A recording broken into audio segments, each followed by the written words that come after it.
this job is easy when the product is so spectacular.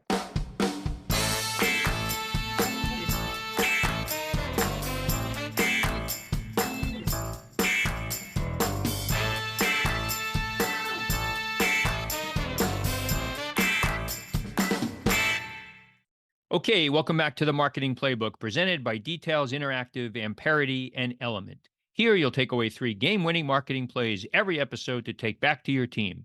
I'm your host, Mark Friedman, and my career has been focused on direct-to-consumer marketing, direct mail, physical retail, and digital commerce. This is episode number 91, and today's guest is Margaret Moraskie. Margaret is the CEO at Levenger, living in South Florida, and how that must be so nice at this time of the year. As an experienced senior leader within the retail industry, Margaret has driven sustained growth through the ideation, development, and execution of innovative and transformative strategies in customer experience, digital and multi-channel marketing, and business intelligence. She's spent time in retail training programs in the catalog world and in digital. Before we get started, a quick thank you, as always, to Max Branstetter of the Wow Business Growth Podcast for producing this episode. You can reach him at maxpodcasting.com to help bring your podcast to life. Let's open the playbook. Ready, break. Well, hello, everyone. Thank you for joining the Marketing Playbook Podcast. Today, I'm joined by Margaret Moraskie. Margaret is the Chief Executive Officer for Levenger, a specialty retailer that sells luxury pens, fine stationery, professional notebooks, portfolios, leather bags and briefcases, and other timeless gifts. Prior to this role, Margaret was the Chief Marketing Officer at Levenger. Before joining Levenger, she was Senior Vice President of Consumer Analytics and Intelligence for Chico's, a role to which she was appointed after the acquisition of Boston Proper brand, where Margaret spent 20 years. During her tenure at Boston Proper, she held roles in merchandising, inventory, and ultimately marketing, where she led the strategic marketing and e-commerce efforts as Senior Vice President, spearheading its e-commerce transition to a digital-first company. Recognized for her achievements, she was a Total Retail Top Women in Cross-Channel Retailing finalist. That's a mouthful for an award. Margaret, welcome to the show. Thank you so much for having me. I really appreciate it. Nice to hear. Yeah, that's great. We've kind of traveled in similar circles throughout our respective careers. So I'll be interested to share with our listeners some of that background. We're talking today in the middle of January, so we're kind of in the new year now. We'll talk about your business coming out of holiday. How did the consumer behave for you? The consumer was extremely well behaved and very kind to us during the holiday season. I think, if we've learned anything in the last 3 years, is it almost 4 years? There is no real planning anymore in retail. You don't know what to expect. You don't know what to count on. You don't know what's going to come your way. And, at the end of the day, the customers did show up and decide, to gift Levenger to themselves and to others. And so we were really happy with the performance for November and December. And last year, so 22, we had gone through a full systems integration, moving off a homegrown platform. And we didn't execute operationally as well, moving to Shopify and whatnot. And this year, it just was so seamless. Levenger has a legacy of service as well as quality product. And we sort of messed up on the service piece last year, despite our best efforts. So this year, we were really happy to see it go smoothly and deliver a good holiday. I was pleasantly surprised. That's good news. Good to hear. We'll come back to Levenger later, but before we talk a little bit about your career, Levenger one store? No stores anymore. The last store was closed in March of 2020. Okay, so right before, I guess, right at COVID, you shut the store, and so now digital only. Yes. But we had 2 stores heading into 2020. One naturally closed. It was a shop within shop with Macy's, and those came up on the other one, and who knew what was going to happen. And so we closed. So it's been primarily direct to consumer, other than that one, the 1.5 locations for the last several years. Okay. All right, we'll go back to the format that my listeners have become used to, and that is to start off these shows with getting kind of the first story from the guest, where you grew up. Is there anything in your background that would have suggested the kind of career, the things that you've gotten involved in your career so far? I'd say yes and no. So I was actually raised in London, England, or I was born in Mexico, lived in Venezuela, Spain, and then I was about 4 when we settled in London. So I was educated fully through the British educational system and then went to university in Boston. So I think if anything in my growing up years or my first story years, adaptability, moving around to different countries, especially, United States to England and back again, was a big piece of it. My dad was a marketer. He was a sales guy, sales and distribution in the motion picture industry. So that's why we lived all the places that we lived, wherever his territory was, is where home was. So my brothers and sisters were actually all born in Cuba, and lived a lot more interesting places than I did. So I think perhaps that marketing and sales background could have fed into it. I'm the only one of my siblings that didn't end up in some form of the entertainment industry, though.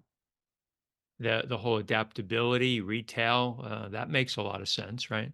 Absolutely. Absolutely. Oh, a little bit of British accent There came you go. out there. Yes. I was waiting. I was waiting. So many of the folks that that I've chatted with throughout my career and on the show got their early days in one of the department stores, one of the old time department stores that don't exist anymore. Tell us about that beginning for you. So yes, I went through at the time, Stearns was, that became Macy's, I think, a few years later, was part of the Federated Training Program. And so upon graduation, that's where the job offer came. I went straight from Boston to Jersey City, New Jersey, and began at the town center, the Newport Center Mall in Jersey City. Still there. It is still there, and Jersey City is a much more desirable area to live now than it was back when I was there.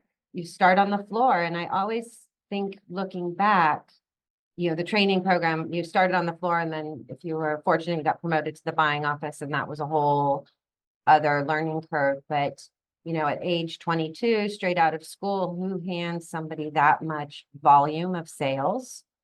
You get HR immediately, you're managing increasing areas of, departments, depending on, I went everywhere from juniors to China, glass and gifts, and ended up in housewares and learned a lot really fast. Inventory, people, customer service, running around, working long, long hours and with little time off. It was, a tremendous, tremendous experience in all of the key skills. And I wish there were still programs like that you could sort of go around, when you think you finally get off the floor and into the buying office. And then that's a whole other learning curve and dynamic of people and training, and really, invaluable throughout my whole career, knowing everything from inventory control to service to warehouse operations serves me still and yet today. Yeah, again, the folks that I speak to, they talk very fondly about those programs and how the breadth of knowledge that they came away, especially for so early in their career. And, unfortunately, we don't have those kinds of programs. So, people come out of college, they have to get that on the job training, but in a much narrower way, it seems. It was an exceptional, grounding in all things. And I remain very grateful for it today. As I've said, I wish somebody would come up with something similar, because it really helps you, and they help you along the way. It's tough. So then I thought to myself, well, who else would do this job other than somebody out of school for this money? So it's a modest responsibility, but yeah, it's been invaluable. We talked a little bit at the top. I spent my career very early on in the catalog business, and seemingly you did as well. So you moved from Stern was it directly into Mark IV and Strike? I moved from Jersey to South Florida, actually with Warner Brothers Studio Stores. I was a store manager, a first assistant store manager, I think they called me. I opened up a store here in the Broward Mall. And after having been sort of on the buying office side of it and then going back to the sales floor, I didn't want to do that anymore. And I answered speaking of things that don't exist anymore, a newspaper ad. I think it was 3 lines looking for an assistant buyer at Mark IV Strike. So I got in my car and I drove up to Boca Raton from Hollywood, Florida, and interviewed for a job, and I was hired, and I became the assistant buyer for stores for Mark IV Strike for menswear. So, and I specifically bought ties and belts. It's funny, the Mark IV business was in Boca Raton, as you mentioned, and in showing my age here, in 1980, I moved my grandparents into the Century Village and it was new at the time in Boca Raton. It was my first exposure to Boca Raton. They used to take me to Miami Beach when I was a kid, but then much later in life, my wife and I, we own a home in Boca Raton, so kind of came full swing, but always watched the Mark IV and Strike business, the Boston Proper business, the Levenger business, which also South Florida. So kind of this consistency of a few South Florida direct mail businesses. It was amazing. And there was the Mark IV Strike catalog at the time. Boston Proper, I think, just starting up. We actually had 3 catalogs. It was Mark IV Strike, Charles Keith, and Boston Proper.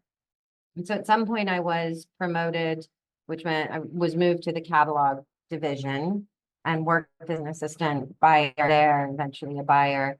And then Boston Proper was sort of taking off at the time. And it's just a remarkable experience. And I remember then Levenger was just up the street.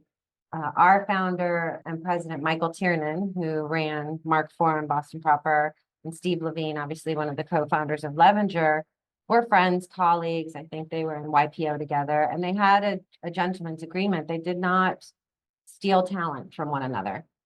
So I think, talk about full circle, which you mentioned before, for me to end up then 20 or years later, Levenger is pretty incredible, and it's just an amazing experience. Again, the catalog, you just learn so much about getting straight into the hands of the consumer. And I learned a lot from Michael Tiernan in my time there, just about marketing to the customer and delivering service. It was fascinating. And then, of course, the divestiture of Mark IV and Charles Keith and becoming just Boston Proper put us on a completely different trajectory. Element is an award-winning advertising agency optimizing e-commerce campaigns around profit. In fact, they've helped 13 of their customers get acquired, with one selling for nearly $800 million and one that IPO'd recently. Plus, they were ranked as the 12th fastest growing agency in the world by Adweek. If you're an e-commerce business that needs help scaling your ads profitably, check them out at element.com, spelled ELUMYNT.com.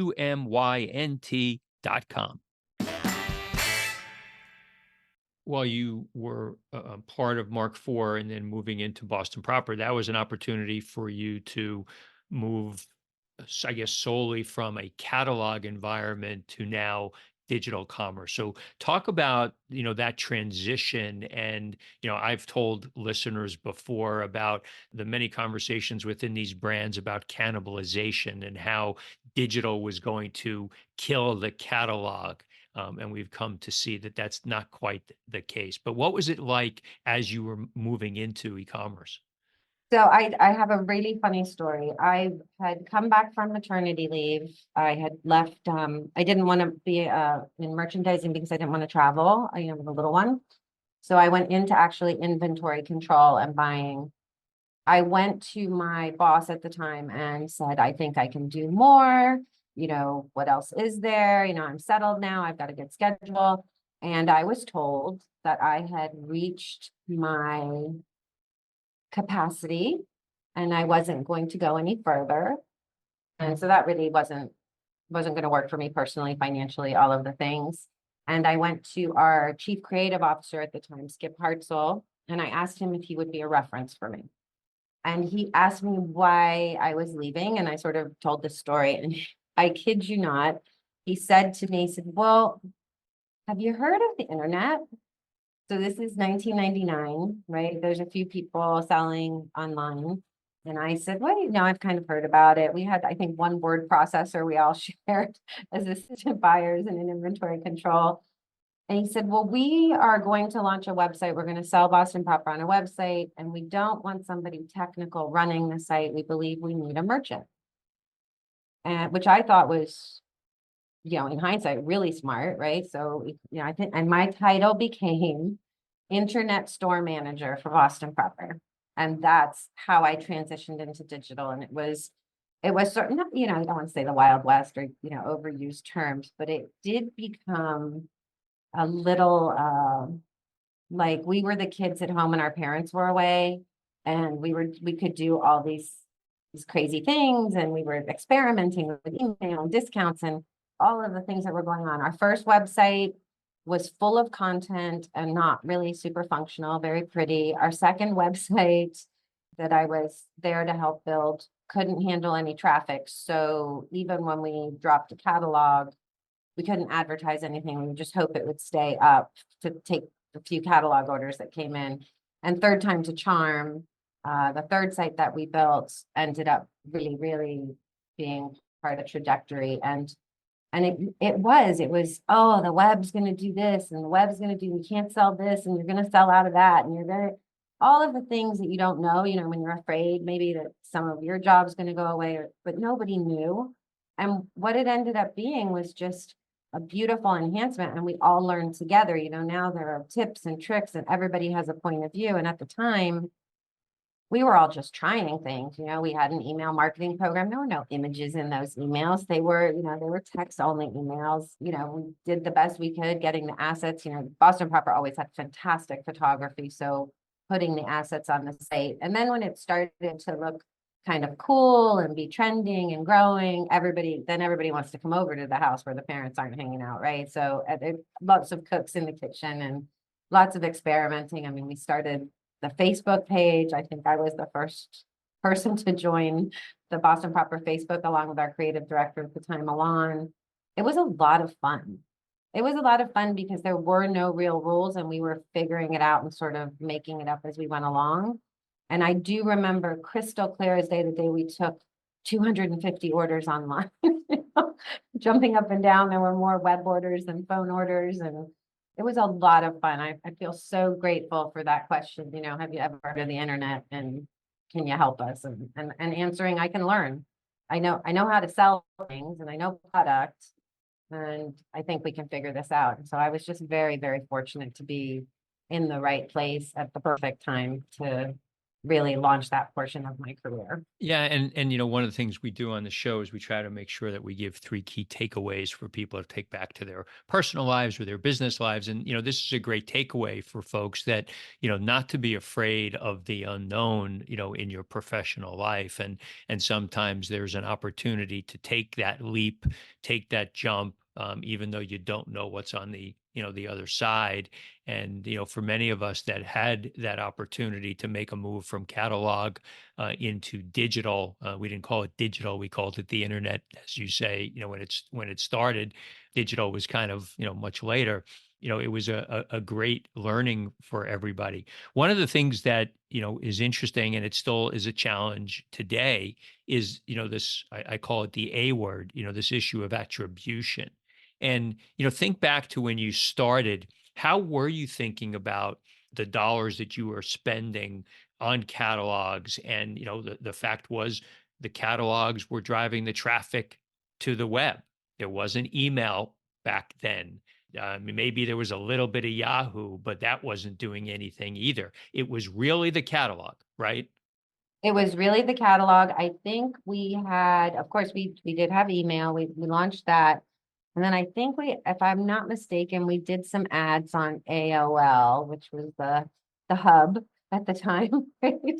For content. We didn't. We looked at channel orders. So it was phone orders and then how many orders came in on the web, and they were driven by the catalog. The assumption, and let's be very, very honest, in a lot of places and still in many places, the catalog gets a lot of the credit for the orders that go on. So you keep mailing catalogs, right? Yeah, we didn't even talk about attribution, multi-channel, all of those cool words that came along, as the business grew. We just saw all boats rise. And then you don't pay attention when your business is growing. You don't really look into all the places you're spending the money to do it. You're just saying everything is working. And so you just keep doing it. I mean, that third website, when we actually got functional, I think our business grew, the e-commerce, digital internet grew almost 70% that year. I mean, 70% of not a lot but it became meaningful. Yeah. And it's just so much fun, right? That's just makes everything worthwhile. And not having a site used to worry about it crashing all the time, all the time. Yeah, it's amazing how, we've come from where we felt like retailers needed to be technology companies to some degree, right? And you were taking, enterprise IT executives who, were mainframe focused, didn't really understand the internet because it was new, didn't understand that technology. And, at the end of the day, we were moving away from creating great product and creative and having to focus on technology. To a large degree, that's been taken away depending, about where you do your site. You mentioned Shopify. It's, Shopify's got its issues like all platforms, but, it's no longer having to be knee deep in technology quite the way you did at the beginning. I'm not in IT. I'm not good at it. I mean, I know marketing technology. I've learned from friends and colleagues and many proposals along the way, but what I do know is how to take care of the customer and create great product and tell the story about that product. And that's what I do. I don't want to be involved in the other things. That's not what I was educated in, and I'm not good at it. Well, you were at Boston Proper. You guys were acquired by Chico's. How does a transition like that go? You're an executive in a company, you're acquired. How does it feel? That was another one of those incredible learning experiences. And I know you've spoken with and are friends with Cheryl Clark, who was our CEO and president at Boston Proper when Michael stepped down and had decided to be the chair of the board. The whole experience of just selling the company was almost like another federated training program. You really learn, you really get through your paces and all the interviews and sort of the dating. The transition itself, you're on such a high, right? It was such an amazing accomplishment for the entire team, merchandising, everybody in the distributions, everybody who had been at Boston Proper for so many years. And we were talking about long-term employees, 20, I was 17, 18 years, folks in our distribution center, 20 years. We were all just so excited. It was a big change. There, all of a sudden, you have an entire HR team to take care of you, right? You're talking about a multi-billion-dollar company at the time.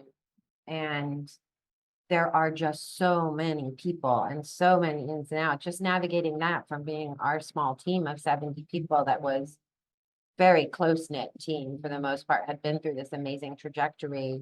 It was a little blinding, right? It was just overwhelming because what we ended up doing after the transitions was, I think the integration ended up being 26 systems that we migrated to become part of the Chico's FAS systems.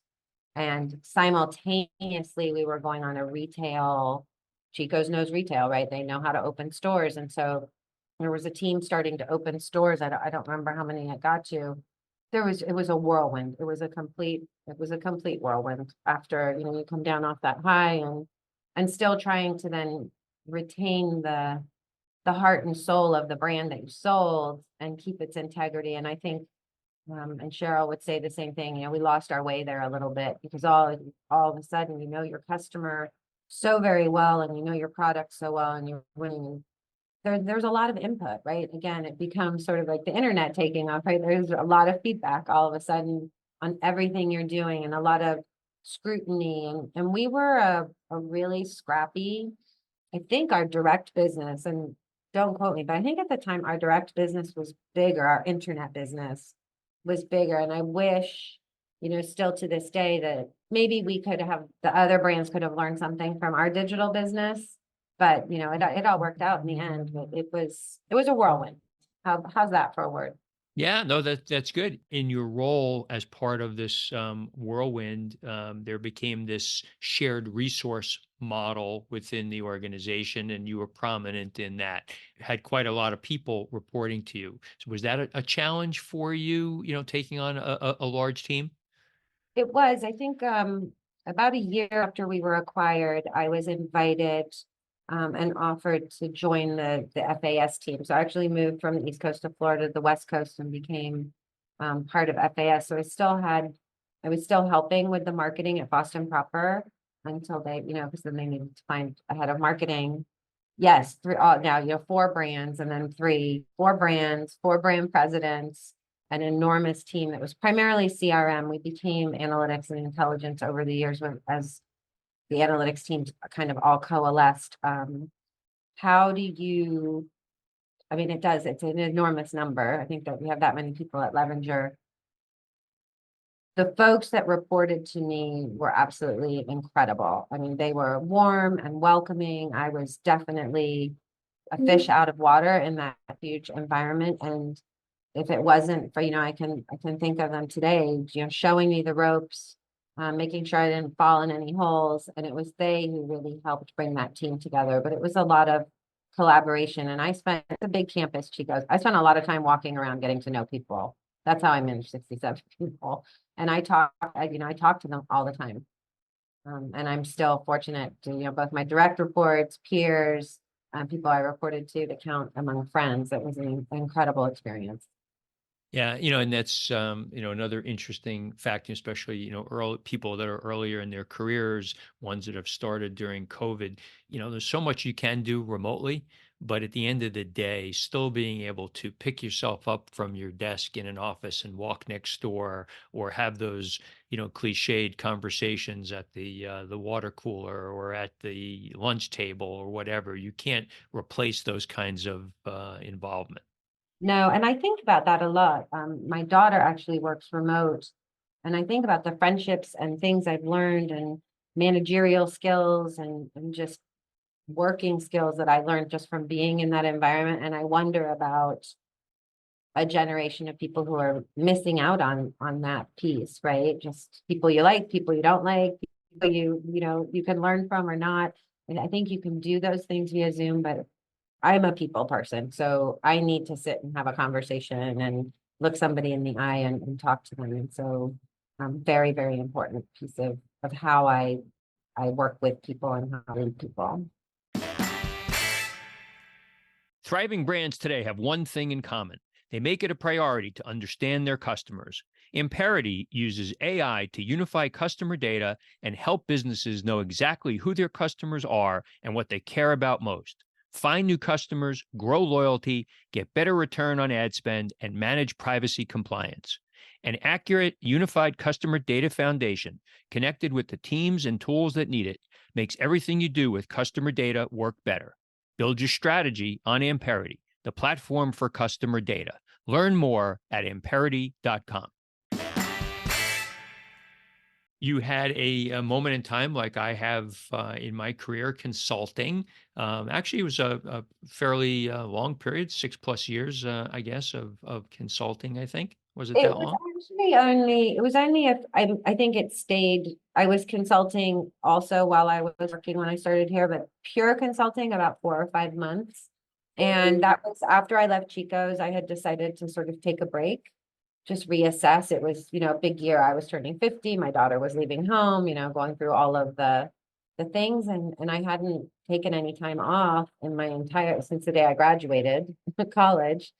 And after, I think maybe 3 weeks, I thought, well, I better do something, maybe a month.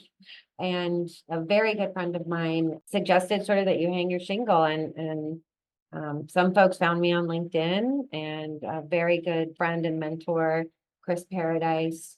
Ah, yes. Yeah, of course. Sure, Chris. He gave me a call and said, well, you're on the market. I have a project. So I was able to go in and work with PM Digital at that time with some clients. And it was nice to sit on the other side of that table and learn that, strategic planning and sort of dip in and out of different projects.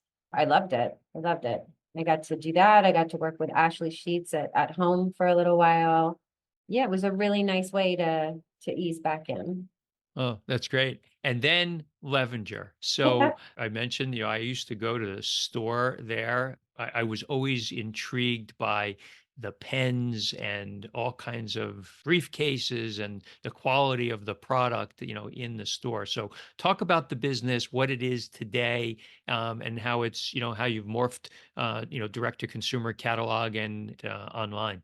It is still all of those things. I am so proud to say those amazing, beautiful pens, the Circa notebook system, the stationery. When I was approached for the job at Levenger, of course, I knew of Levenger. Growing up in England, I was actually taught to handwrite with a fountain pen in calligraphy. That's how at age 5 or 6, they taught us to write. And still to this day, before Levenger, used a fountain pen. People often comment on my handwriting. And so I thought, well, this is a nice fit. And after being with a publicly held company that was of the scale that it was, and I was fortunate enough to report to the CEO at Chico's, I liked being back in a family-owned business. So the Levines still own the business. As co-founders, they're involved from a product suggestion. Steve Levine he calls it, some shameless commerce. He will write blogs for us and be involved in that way. But the product line has stayed really true to itself. I would say when I arrived here, we were selling some things that sort of weren't ours to do, as I saw it. There's rugs and pictures and this and that. And then when I became CEO, we did a real exercise about what is ours to do. And we honed in on the original traditional Levenger goods and looked through the archives and listened to, went through a lot of customer letters about why did you discontinue this? Where's that? I mean, I'm sure these things all happened for good reason, but we had a really nice surge bringing back what we call our heritage collection. Heritage. Yeah. I knew you were going to use that word. I don't know why. It was on the tip of my tongue. Yep. And so our product development, I think for the first year, and actually worked out because it was during COVID and the team couldn't travel, our product development came out of our file cabinets. And it was a smashing success and really just went true to our roots and said, other people can do this. We don't need to do this, but we still make, the affordable luxury pen, and our paper is 100 GSM and things that you can't find anywhere else, the carousel bookcase and book weights. And, the old tagline, if you remember, was tools for serious readers, tools for, writers, readers, thinkers, dreamers, doers is how we talk about it now. And we just went back to being true to those things that you loved when you went in the store, the leather that lasts for 20 plus years, paper, notebooks that you don't throw away, you can reorganize and rearrange, pens you only need a refill for, you don't have to put the whole thing in a landfill, and beautiful occasional furniture, office furniture in our no room collection. I mean, it's really, this job is easy when the product is so spectacular and the quality is, there's two things that we've never given up, and it's quality, and there's a price that comes with that, obviously, and our service. And so, the call center is the other thing that our customer care team actually was one of the first things I did. I brought it back here to Delray Beach. We all answer the phones at Christmas time, whenever else they get busy. That foundation is still very strong, 30 as we head into year 38. Yeah, that's great stuff. And from a marketing mix perspective, obviously digital, but how important and how significant of a role is paper in the business? So paper has been very, I think we were mailing maybe 18 catalogs a year when I got here. We pared that back. I mean, partially because our assortment, different than an apparel retailer, we're not putting a new collection out every single month. So we've pared that back a bit, but digital has become more important, with email being extremely important, and we can't have this conversation without talking about the extraordinary cost of the catalog. So what was once a very efficient, revenue generating and cost efficient, profitable mechanism, has become less so, just because the price of paper and the price of postage. And so we are now being very thoughtful about the formats we put in the mail. We're playing a lot with that because we know we still need to be in the mail, or we want to be in the mail. It's not financially feasible to be 68 pages in the mail every 4 weeks for us. And we're generating a lot of new customers and revenue via other channels and alternatives. So it's a constant balance. Yeah, same story I hear from, lots of different companies struggling, knowing that paper has a place for their business, but, not being able to do, full catalogs from an acquisition perspective. So totally get that. How do you think that you will progress there? I mean, do you think there's always going to be some paper, or might there be a moment in time in the not too distant future where you really have to, pull back on paper and go much more aggressively digitally? We have been this year will be fairly aggressive with many fewer, catalogs, but still some form of mailer. But, I don't know. At certain times of year, there's something to be said for it. Of course, Christmas and the holidays is a big time. You think about the old sort of the Sears wish book or even the Neiman's wish book that used to come out. It's once a year. I don't know. It's really going to depend on the market. The numbers will tell us, the analytics will tell us what we need to do. We're making some changes, and I just had a conversation and somebody said, well, are you nervous about making that big a change? And I said, well, no, because the numbers are sort of guiding us there, and we're still acquiring customers. The business is still healthy. I'm a believer coming out of the direct mail space in testing and testing again. So we test a lot and try and make the best informed decision that we can. If pricing, and the postage keeps going up, it's not feasible when there's other marketing vehicles that are more profitable that you can invest your dollar in. So Right. like everybody else, I'm in the same boat. Well, look, we're coming down to the end of the show. Interesting business, and you've had an amazing career. So congratulations. We do a 2-minute drill here, 7 questions, 1-word answer. Are you ready? Okay, let's do it. Thanks for All having right. me. Yeah, my pleasure. A brand that you admire or that inspires you. Anthropology, A favorite app on your phone. Audible, Last website other than Amazon that you shopped from. and Taylor Loft, Something that you're not good at but wish that you are. playing guitar, A charitable organization that you're passionate about. the West Palm Beach Library Foundation, If you had one superpower, what would it be? to stop time, And other than family, what's your most prized possession? my mother's wristwatch that I wear every day. Oh, that's a nice one. Where can people reach out to you on social media if they'd like to connect? They can find me at on LinkedIn, of course, and Levenger Company on Instagram or NM actually. Okay, great. Thank you for the great insights. Really appreciate it. And I'm glad that we were able to connect. Thank you for making the time. Me too. Thank you so much. That's it. Today's game ball goes to Margaret Moraskie for coming on the marketing playbook.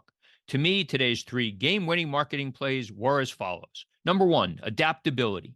2 shows in a row now, we have a guest that's done a lot of international travel throughout their careers, and in Margaret's case, she was born outside the U.S. She speaks about how this has helped her understand other cultures, and it helped formulate an ability to change within companies and going from one organization to another. Embrace this kind of change. It can really set you apart from your peers. And number 2, don't be afraid of the unknown. When a company peer asked Margaret whether she knew what the internet was, that became a new path for her career. She could have stayed and taken the comfortable approach, but she embraced the change and the newness of the internet. You can do the same thing when opportunities present themselves. And number 3, retailers have gone way past needing to be technology companies. When the web became prominent, many retailers and brands fell prey to the shiny object syndrome and added lots of bells and whistles to their sites that didn't really pay off. As we've progressed, while technology is certainly critical for a well-functioning business, providing great product and great customer service are the most important components to a successful brand. Thank you, Playbook marketers, for listening to another episode. If you want to check out more pages of the Marketing Playbook, make sure to subscribe on your favorite podcast spot and leave us a 5-star review on Apple Podcasts. Until next time, the devil is in the details.